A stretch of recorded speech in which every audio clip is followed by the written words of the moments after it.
वस्सलातु वस्सलामु अला इबादिहिल्लज़ीना इस्तफ़ा अम्मा बअद अऊज़ु बिल्लाहि मिनश्शैतानिर रजीम बिस्मिल्लाहिर रहमानिर रहीम या अय्युहल्लज़ीना आमनू कुतिबा अलैकुमुस्सियामु कमा कुतिबा अलल्लज़ीना मिन क़ब्लिकुम लअल्लकुम तत्तक़ून इन्नल्लाहा व मलाइकतहु युसल्लूना अलन नबी या अय्युहल्लज़ीना आमनू सल्लु अलैहि व सल्लिमू तस्लीमा अल्लाहुम्मा सल्लि अला सय्यिदिना हबीबिना शफीना मुहम्मद सल्लल्लाहु अलैहि वसल्लम। बिरादरान मिल्लत इस्लामिया, रमज़ानुल मुबारक का मुक़द्दस महीना शुरू हो चुका है और इस महीने में बिलखुसूस हम रोज़ा रख कर अल्लाह तबारक व तआला की बंदगी करते हैं। बहुत सारे लोग ऐसे हैं जो रोज़ा तो रखते हैं लेकिन उन्हें रोज़े के मसाइल ही मालूम नहीं कि रोज़े में क्या चीज़ें ज़रूरी है, कब नियत करना है और रोज़े की इब्तिदा कब से होती है। इंशाअल्लाह हम स्टेप बाय स्टेप इन तमाम चीज़ों को समाप्त करेंगे। रोज़े की फ़र्जियत, रोज़ा भी मिस्ल नमाज के फ़र्ज़ ऐन है। इसकी फ़र्जियत का मुनकिर, काफिर और बिला उज़्र छोड़ने वाला सख्त गुनहगार है। अगर कोई बिला उज़्र रोज़ा छोड़ देता है तो वो सख्त गुनहगार होगा, और अगर कोई इसकी फ़र्जियत का मुनकिर हो जाए और वो कहे कि रोज़ा फ़र्ज नहीं है, लिहाजा क्या ज़रूरत है हमें भूखा रहने की, अल्लाह ने हमें दिया है। ऐसे बहुत सारे लोग इस तरह के जुमले कहते हैं कि अल्लाह ने हमें खाने के लिए दिया है, क्या ज़रूरत है भूखा रहने की। तो ऐसे लोगों पर कुफ्र का फतवा लगाया जाएगा क्योंकि उसने रोज़े की फ़र्जियत का इनकार किया। रोज़ा जानबूझ कर छोड़ने वाला सख्त गुनहगार होगा और दोज़ख का सजावार। जो बच्चे रोज़ा रख सकते हैं उनको रखाया जाए और कवि मजबूत लड़के लड़कियों को मार कर रखाया जाए।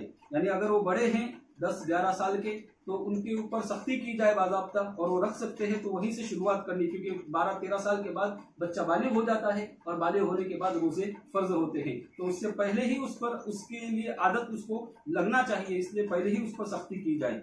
पूरे एक महीना रमज़ान का रोज़ा फ़र्ज है। रोज़े की तारीफ और रोज़े की उम्र। शरीयत में रोज़े के माना है अल्लाह की इबादत की नीयत से सुबह सादिक से लेकर सूरज डूबने तक खाने पीने और जिमा से अपने को रोके रखना। ये 3 चीजें कब से कब तक है? सुबह सादिक से लेकर गुरूब आफ्ताब तक, सूरज डूबने तक। बहुत सारे लोग ये समझते हैं कि रोजे का मसला ऐसा है कि फजर की अजान से मगरिब की अजान तक, अब तक लोग यही समझते हैं कि रोजा कब से कब तक रखा जाए, तो फजर की अजान से लेकर मगरिब की अजान तक। ये हमारा मिजाज बना हुआ है, लेकिन ऐसा नहीं है, बल्कि उसकी हकीकत ये है कि रोजा रखा जाएगा सुबह सादिक से लेकर और गुरूब आफ्ताब तक। अजान का कोई ताल्लुक नहीं है रोजे से। हाँ, ये और बात है कि फजर की अजान उस वक्त होती है और मगरिब की अजान उस वक्त गुरूब आफ्ताब के वक्त होती है, लेकिन रोजे का अजान से कोई ताल्लुक नहीं। हम सोचते हैं कि अजान मौज़िन अल्लाहु अकबर पुकारेगा उसी वक्त हम रोजा खोलेंगे, तो ऐसा नहीं है, बल्कि हुक्म यह है कि सूरज गुरूब हो जाए तो रोजा इफ्तार कर लिया जाए और फिर अजान के वक्त खामोश रहा जाए, अजान के वक्त चुप रहा जाए और अजान का जवाब दिया जाए और फिर बाद में नमाज पढ़कर फिर खाया जाए। तो सूरज गुरूब होने के बाद ही रोजा इफ्तार करना है। बहुत सारे लोग जो हैं अजान तक खाते हैं, अजान होती है फजर की उस वक्त तक खाते रहते हैं और बोलते हैं, और पहले तो ये रिवाज भी था हमारे यहाँ पर अक्सर बूढ़े लोग ये कहते हैं कि पहले लोग अजान के बाद पूरा एक मग जो रखते थे और वो पानी पी जाते थे, वो अजान के बाद उनका यह अमल था। लिहाजा ऐसा रोजा अल्लाह की बारगाह में काबिल कबूल नहीं होगा, इसलिए क्योंकि उसने वक्त शुरू होने के बाद भी खाया। अब हनफी मसाजिद यहाँ पर तो शाफई मसाजिद है, लेकिन जहाँ पर हनफी मसाजिद ज्यादा है वहाँ का हाल ये है कि कम से कम सुबह सादिक के 10 या 20 मिनट या 15 मिनट के बाद अजान होती है। बहुत सारी जगहों पर जहाँ पर हनफी मसाजिद है वहाँ 10 मिनट या 15 मिनट बाद सुबह सादिक की अजान होती है।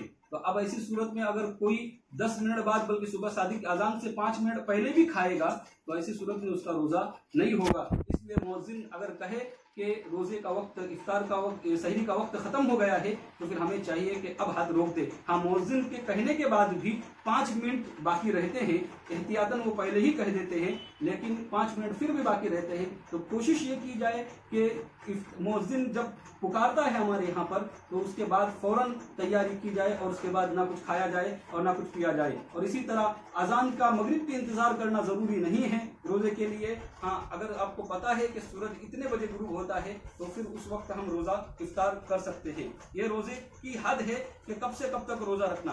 रोजा कहते हैं उसे कि अपने आप को खाने पीने और जिमा से अपने आप को रोके रखना है। लिहाजा दिन में ना कोई चीज खानी है, ना कोई चीज पीनी है, और ना ही अगर जो शादीशुदा है उसको अपने बीवी के करीब जाना है सोहबत की नियत से। वरना दूसरे मामला जो है ऊपर वगैरह से जो मामला होते हैं वो की जा सकते हैं, लेकिन उससे भी बचना बेहतर है। लिहाजा दूरी बनाए रखे, ये ज्यादा बेहतर है। रोजे के लिए औरत का हैजो निफास से खाली होना शर्त है, यानी हैजो निफास की हालत में रोजा सही नहीं होगा। हैजो निफास वाली पर फर्ज है कि पाक होने के बाद इन दिनों के रोजे की कजा रखे। नाबालिग पर रोजा फर्ज नहीं और मजनू पर भी फर्ज ना होगा। जो नाबालिग है बच्चा, उसके ऊपर रोजा फर्ज नहीं है, लेकिन अगर कोई अच्छा, मैंने अभी जैसा बताया, अट्ठा कट्टा बच्चा है और वो 10-11 साल का है तो उसके लिए सख्ती के साथ उसको रोजा रखाया जाए, ताकि फिर वो बालिग होने के बाद उसकी वो आदत बनी रहे। इसी तरह मजनू पर भी रोजा फर्ज नहीं है, जो जुनून का मर्ज जिसको हो चुका है, जबकि पूरा महीना रमजान का जुनून की हालत में गुजर जाए तो ऐसे पर रोजा फर्ज नहीं है। और अगर किसी एक दिन भी ऐसे वक्त में होश आया कि वो वक्त रोजे की नियत का है तो पूरा महीना की कजा लाजिम है। मसलन शुरू रमजान से पागल हुआ और 29वीं तारीख को सुबह सादिक से ज़हवे कुबरा तक किसी वक्त में होश आया तो पूरे रमजान की कजा उस पर लाजिम है। इंशाअल्लाह हम अगले दर्स में समाप्त करेंगे कि ये ज़हवे कुबरा क्या होता है और रोजे की नियत कब की जाती है। अल्लाह ताला से दुआ है कहने सुनने से ज्यादा अमल करने की तौफीक अता फरमाए। अस्सलामु अलैकुम व रहमतुल्लाहि व बरकातुहू।